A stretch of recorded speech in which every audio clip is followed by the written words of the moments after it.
السلام علیکم ورحمۃ اللہ وبرکاتہ۔ امید ہے آپ سب خیریت سے ہوں گے۔ اللہ تعالیٰ کی کرم نوازی ہوگی کہ رحمت جوش میں آ گئی۔ جیسے ہم لوگ تڑپ رہے تھے، زاریاں کر رہے تھے، اللہ نے فریاد سن لیا اور فریاد سننے والا ہے۔ وہ غفور رحیم ہے، وہ سب سے عظیم ہے اور سب سے کریم ہے۔ وہی دلوں کے بیچ جانے اور دلوں کی فریاد سننے والا ہے۔ اس قدر قیامت کی گرمی تھی، کوئی جائے پناہ نظر نہیں آتی تھی، حتیٰ کہ اے سی بھی کام نہیں کر رہا تھا۔ اللہ جو چاہے وہ کر سکتے ہیں۔ یہ اس لیے سخت پریشانی آئی ہے، سخت گرمی کس لیے آئی ہے کہ لوگ اللہ رسول سے دور ہو گئے ہیں، اس کے احکامات سے بھی دور ہو گئے ہیں، شیطانی کاموں میں لگ گئے ہیں، ذکر کم ہو گئے، عبادت کم ہو گئی ہے، چکر بازیاں، بےایمانیاں، شیطانیاں تیز ہو گئی ہیں۔ لوگوں کے اب دل صاف ہی نہیں ہوتے ہیں، وہ ظاہر صاف کر کے بھی اندر سے گند رکھتے ہیں۔ بس اللہ تعالیٰ رحم کرے، اللہ تعالیٰ ہم سب کو ہدایت دے۔ اسلام انشاءاللہ وہی دین ہے جو انشاءاللہ قیامت سے آنے تک ساری دنیا میں پھیل جائے گا۔ اچھا جی، آپ کو چھوٹا سا پیراگراف سناتی ہوں، اس کا نام ہے کوتاہی۔ حضرت عیسیٰ علیہ السلام کے پاس شیطان آیا اور کہنے لگا، کیا تمہارا یہ عقیدہ نہیں ہے کہ تمہیں وہی تکلیف پہنچے گی جو اللہ نے تمہارے مقدر میں لکھی؟ آپ نے فرمایا ہاں۔ اس نے کہا تو اس پہاڑ سے چھلانگ لگا دو، اگر تمہارے مقدر میں سلامتی ہوئی تو تم بچ جاؤ گے۔ آپ نے فرمایا، اے ملعون، اللہ تعالیٰ تو اپنے بندوں کو آزما سکتا ہے، لیکن بندے کے لیے مناسب نہیں ہے کہ وہ اپنے رب کو آزمائے۔ اتنی زبردست بات حضرت عیسیٰ علیہ السلام نے کی۔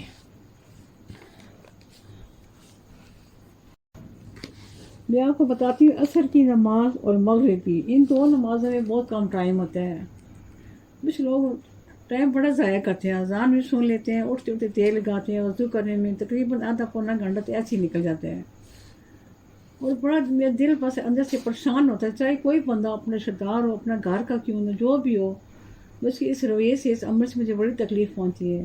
جب اذان ہوگی، آپ کو ایک بلاوا آ گیا اور آپ نے توڑ کے اول تو عصر اور مغرب دونوں نمازوں میں آپ نے اس بات کا خاص خیال رکھنا ہے کہ پہلے سے وضو کر کے بیٹھ جائیں، اذان ہو فوراً اللہ کے آگے جھک جائیں، تو اس سے اللہ تعالیٰ بہت خوش ہوگا اور آپ کی ساری مرادیں بھی پوری ہوں گی۔ آپ نماز کو لیٹ کرتے ہیں، پتہ نہیں آپ لیٹ کرتے ہیں، شیطان کرواتا ہے، لیکن آپ اس راہ سے لگے ہوتے ہیں۔ نماز بھی آپ نے پڑھنی ہے، اللہ کے آگے جھکنا بھی ہے، لیکن اپنی مرضی سے، ایسے نہیں ہوتا۔ نماز ہم نے پڑھنی ہے اللہ کی مرضی سے، اللہ کے حکم سے پڑھنی ہے۔ چلو مجبوری ہے، 100 بات ہوتی ہے، کوئی آ گیا، کوئی کام ایسے پڑ گیا، کوئی کھانا بنانا پڑ گیا، وہ الگ بات ہے۔ نیت اندر ہوتی ہے انسان کی کہ جو ہی میں اس کام سے فارغ ہوگی پہلے میں نماز پڑھوں گی۔ یہ آپ سب سے درخواست ہے، گزارش ہے، عرض ہے، چھوٹے بڑے جو اپنے ہیں پرائے سب لوگ اس بات کو دھیان رکھیں۔ اگر آپ نے نماز پڑھنی ہے تو وقت پہ پڑھیں۔ عصر کی اذان سے پہلے آپ وضو کر کے تقریباً نماز کے قریب بیٹھ جائیں، یوں ہی اذان فوراً آپ آرام سے عاجزی سے ساری نماز پڑھیں۔ اس نماز کا بہت زیادہ حکم آیا ہے، بڑی خاص نماز ہے عصر کی۔ اور شام کا آپ کو پتہ ہے تقریباً آدھا گھنٹے کے اندر اندر آپ نے نماز پڑھنی ہوتی ہے۔ آدھا گھنٹہ تو آپ بیٹھے رہتے ہیں، 15 منٹ اور لگا کے وضو کرتے ہیں، اچھا خاصا اندھیرا چڑھ آ جاتا ہے، تو پھر میں یہی کہتی ہوں، مجھے غصہ آتا ہے، میں کہتی ہوں آپ شیعوں کی نماز نہ پڑھیں۔ مسلمان ہے تو مسلمانوں کی نماز پڑھنی چاہیے۔ عصر شام کا عہد کر لیں دل سے، آج سے بچوں کو سب کو سمجھا دیں، یہ دو نمازیں ایسی ہیں کہ ہم نے پہلے وضو کر کے بیٹھنا ہے، انتظار میں بیٹھنا ہے، انتظار کریں کب اذان ہو کب ہم نماز پڑھیں۔ اتنا اللہ تعالیٰ کو اتنا درجہ دے گا، اتنا درجہ، آپ کے سارے کام خود ہوتے جائیں گے۔ میں بڑا افسوس ہوتا ہے، بڑا میرے دل اندر سے زخمی ہو رہا ہوتا ہے۔ اگر پڑھنی ہے تو آپ ادب احترام سے نماز پڑھیں، نماز کا بھی احترام کریں۔ اللہ کا احترام تو ہے ہی ہے، نمازوں کا بھی احترام ضروری ہے، لازمی آپ پہ دل سے خوشی سے پڑھیں، خوشی سے اللہ کے آگے سر جھکائیں، یہ نہیں بے دلی سے اٹھیں۔ اس سے آپ کو اٹھے سے پتہ چل رہا ہے کہ آپ دل سے نماز نہیں پڑھ رہے ہیں، تو سوچیں پھر یہ نماز کیسی قبول ہوگی اور آپ نے کیسے اللہ کو خوش کیا ہے۔ لفظ موتی، چھوٹا سا یہ پیراگراف ہے، ہمارے ذریعے اچھی اچھی باتیں آپ سنیں ذرا۔ سوچیں گہری ہو جائیں تو شاید سے کمزور پڑ جاتے ہیں۔ سخی کا کھانا دوا ہے اور کنجوس کا کھانا مرض ہے۔ اگر انسان کی یقین کرنے کی نیت نہ ہو تو بڑے سے بڑے ثبوت کو جھٹلا دیتا ہے، اور اگر یقین کرنا چاہے تو فقط دل کی گواہی کافی ہوتی ہے۔ بڑی زبردست بات ہے۔ انسان بہت غور ہو جائے تو اچھی بری کی تمیز بھلا دیتے ہیں، بالکل صحیح ہے۔ اگر تم انسان ہو تو دلوں کو فتح کرنا سیکھو، یہ بھی بڑی زبردست۔ زبان بند رکھنا سب سے اچھی عبادت ہے، بے شک جو تمہیں سچا سمجھے اسے جھوٹ بولنا سخت ترین خیانت ہے۔ یہ زبردست باتیں لکھی ہوئی ہیں، انہی باتوں سے تو انسان کی زندگی بنتی ہے۔ میری بھی زندگی بنے تھی حوالے سے اچھی اچھی باتیں سن کے۔ اللہ تعالیٰ ہم سب کو توفیق دے، اچھی باتیں کریں اور دل سے کریں، دل سے پڑھیں، دل سے سنیں اور کریں، عمل کریں۔ عمل سب سے ضروری چیز ہے۔ یہ علامہ اقبال کا شعر بھی ہے، عمل سے زندگی بنتی ہے جنت بھی جہنم میں، یہ خاکی اپنی فطرت میں نہ نوری ہے نہ ناری ہے۔ یہ سب بہت چھوٹی سی تھی تو اس نے ایک بار صحیح بات نے کہ ڈائری رکھی نا کہ بھئی آٹوگراف دیں، تو انہوں نے پھر یہ شعر لکھ کے دیا تھا۔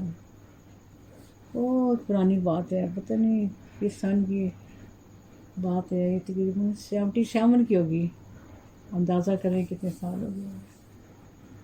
چیزیں رہ جاتی ہیں، انسان چلے جاتے ہیں، چیزوں کی تو میعاد ہے، انسان کی کوئی میعاد نہیں۔ بے شک ہر جمعے ایک دن ہمارا سلمہ کے نام ہوتے ہیں، صبح شروع ہوتا ہے، صبح سلمہ سامنے آ کھڑی ہوتی، سارا دن رات سونے تک پیارا کس کی باتیں، اس کو فون کرنا، اور باتیں کرتی کرتی کبھی بھی اپنی صوفی کی کوئی بات نہیں سناتی تھی نا، تو میں اسے کہتی تھی سلمہ مزہ نہیں آیا بات کر کے، تم نے کوئی بات نہیں سنائی۔ اس کی صوفی چھوٹی بیٹی بڑی پیاری پیاری باتیں کرتی تھی نا، سارے آنسس کے دور رہتے تھے، وہ بڑے مزے مزے سے کرتی تھی نا۔ پھر سلمہ بھی اتنا ہنستی، پھر بتاتی کوئی بات نہیں۔ بچوں کی باتیں ہوتی ہیں ایسی نا۔ میں ایک دفعہ بیمار ہو گئی تو مریم چھوٹی سی تھی، کوئی 5-6 سال کی ہوگی، میں نے کہا آپ ایسے کرو بھی نانا ابو کے ساتھ مل کے نا آلو بنا لو، تو وہ مجھے دکھاؤ بھائی کتنے آلو میں آپ نے ڈالے ہیں نا۔ مریم لے کے آئے 2.5-3 کلو آلو جی اٹھائے اس نے۔ میں نے کہا اتنے سارے آپ آلو پکاؤ گے؟ کہتی ہاں نانو آپ بیمار ہیں، 2-3 دن ہمارے آرام سے چل جائیں گے۔ ہنس کے میں نے کہا یہ تو بہت ہی زیادہ ہیں، یہ تو پورا مہینہ چلیں گے آپ کے۔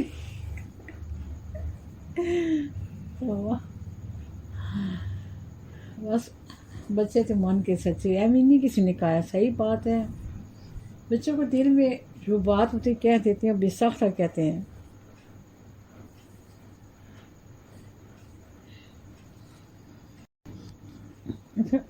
آج کل بہت لوگ عجیب و غریب نام رکھ رہے ہیں، میری قرآن پاک کا نام ہے، یہ عرب ہے، یہ ہے وہ ہے، بڑی حیرانگی ہو رہی ہے، اور اتنے پیارے پیارے نام چھوڑ کے عجیب و غریب نام رکھ رہے ہیں۔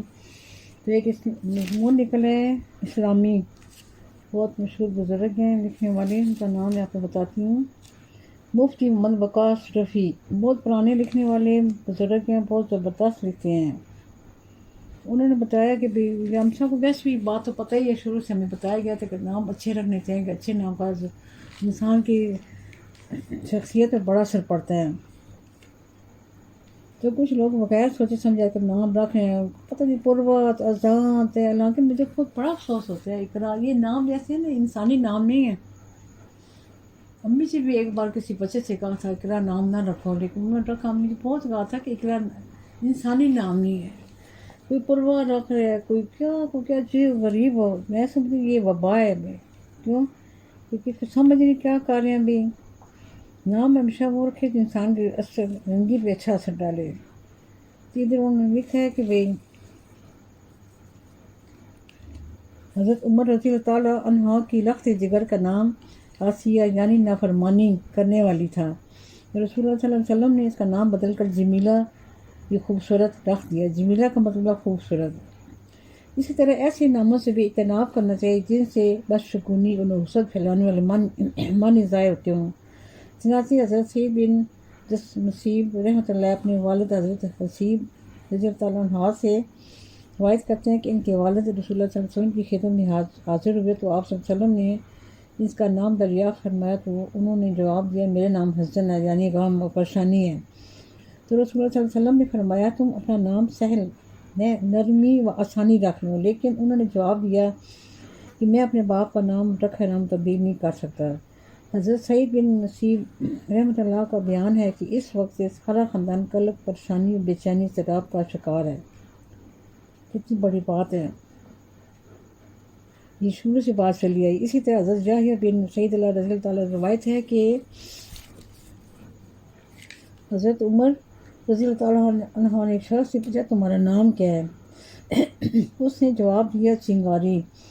حضرت عمر رضی اللہ تعالیٰ نے پوچھا کہ کس کے بیٹے؟ اس نے جواب دیا کہ شہاب، شعلے کا بیٹا ہوں۔ حضرت عمر رضی اللہ تعالیٰ نے پوچھا کہ کس قبیلے سے تعلق رکھتے ہو؟ اس نے جواب دیا کہ حرقہ یعنی جلانے والی آگ، قبیلے سے۔ حضرت عمر رضی اللہ تعالیٰ نے پوچھا کہاں کے رہنے والے ہو؟ اس نے جواب دیا کہ حرت النار، آگ کی گرمی کا رہنے والا ہوں۔ حضرت عمر رضی اللہ تعالیٰ نے پوچھا یہ حرقت النار، آگ کی گرمی والی جگہ کہاں ہے؟ اس نے جواب دیا کہ ذات القضاء، بھڑکتی آگ کے علاقے میں ہے۔ اس پر حضرت عمر رضی اللہ تعالیٰ نے فرمایا اپنے گھر والوں کو کی خبر لو، وہ جل گئے ہیں۔ راوی کہتے ہیں اسے جا کر دیکھا تو واقعی سے سب گھر والے جل چکے تھے، جیسا عمر رضی اللہ تعالیٰ نے اسے فرمایا تھا۔ اس طرح ایسے ناموں سے اعتراض کرنا چاہیے کہ جو اللہ تعالیٰ کی ذات کے ساتھ خاص ہیں۔ چنانچہ حضرت ابو ہریرہ رضی اللہ عنہ سے روایت ہے کہ رسول اللہ صلی اللہ علیہ وسلم نے ارشاد فرمایا قیامت کے دن سب سے بدترین ناپسندیدہ شخص وہ ہوگا جو خود کو شہنشاہ، بادشاہوں کا بادشاہ کہلواتا تھا، کیونکہ تمام بادشاہوں کا بادشاہ تو اللہ ہی ہے بے شک۔ اس ایسے ناموں سے بھی اجتناب کرنا چاہیے جن میں لفظ عبد کو غیر اللہ کے ساتھ ملایا، جیسا کہ کسی کا نام عبد النبی یا عبد العزا یعنی نبی کا بندہ، یہ لفظ صحیح نہیں ہے، اللہ تعالیٰ معافی دے۔ اسی طرح ناموں سے بھی پرہیز کرنے جن سے اسلامی قدر منزل مجروح ہونے کا اندیشہ ہو، یا ان سے کفار کے ساتھ مشابہت کا پہلو نکلتا ہے، ان سے ہلاکت و عذاب جیسے معنی کا اظہار ہوتا ہو، جیسے کہ احلام، بڑا گندہ خواب دیکھنے والی۔ استغفر اللہ۔ ایسے ناموں سے اسلامی شخص مجروح ہوتا ہے، ان سے اجتناب کرنا چاہیے۔ اور آج کل تو بس بڑے عجیب و غریب فوراً میں نہیں پوچھنا پڑتا ہے۔ اب سوچتے ہیں کہ یہ لفظ بولیں گے تو میں نہیں پوچھنے پڑیں گے۔ پہلے کتنی لڑکیوں کی عائشہ، کتنے پیارے پیارے نام تھے، فاطمہ، زینب، اور لڑکوں کے بھی اتنے پیارے پیارے نام تھے۔ آپ پتہ نہیں سمجھ نہیں آ رہی کہ ایک فیشن ایک وبا چل پڑی ہے۔ اللہ تعالیٰ ہدایت دے ساروں کو، نیکی کی ہدایت دے۔ رکھنے والوں کو خود ہی نہیں پتہ ہے نا اللہ رسول کا احکام کیا ہے، اگر انہیں پتہ ہوتا نا تو ایسے نام ہی رکھتے۔ اب اس کے لیے کہ آج جو نام رکھیں گے تو وہ لغت کھولنی پڑے گی، وہاں سے پڑھنا پڑے گا، اب اس کا کیا مطلب، کوئی طریقہ تو نہ ہو نا۔ چلو جی، اللہ ہدایت دے سب کو، صحیح سی کام کریں اور صحیح سی نام رکھیں اور صحیح راہ لگیں۔ آپ ایک حضرت سناتی ہیں، نام ہے ڈاکٹر شہناز مزمل۔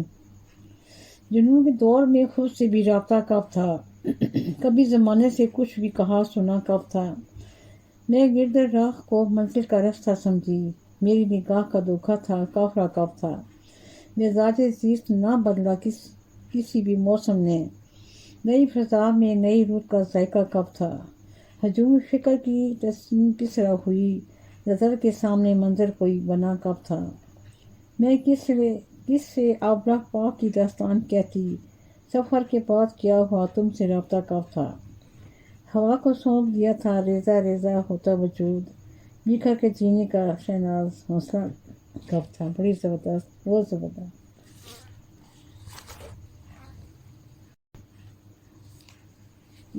پرسوں جو میں نے آپ کو سلیمان کے بارے بتایا تھا وہ بہت بڑا مضمون تھا ان کا، جو مشہور سے ہیں قاسم علی شاہ صاحب۔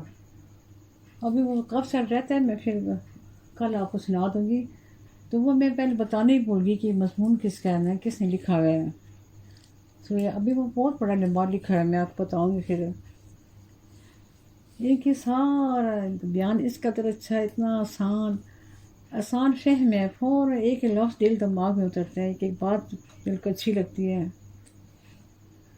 ایسے شکر ہے کہ ایسے لوگ آ رہے ہیں دین اسلام کو آسان کر کے سمجھا رہے ہیں، نہیں تو مطلب کچھ لوگوں نے دین اسلام کو مشکل بنا دیا تھا۔ شکر اللہ تعالیٰ کا، اللہ تعالیٰ اور بھی آسانیاں دے۔